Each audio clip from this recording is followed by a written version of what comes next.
వీరన్నా ఒరే వీరన్నా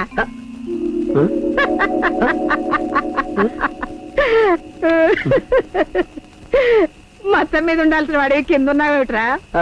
అది అవును, నేను కిందకెలా వచ్చానమ్మా? కింద మీద తెలిసే వయసు కాదురా, మంచం ఏదో నేలేదో తెలియలేదన్నమాట.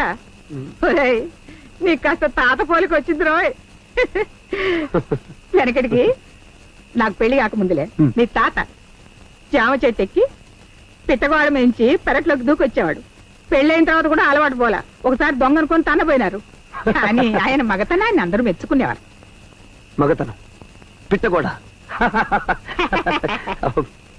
ఏం ప్రయోజనం? పిట్టగోడ దూకలేకపోయినా మంచం మించి కింద పడ్డావు. అవస్థ పడకుండా తాత మర్యాద నిలబెట్టు.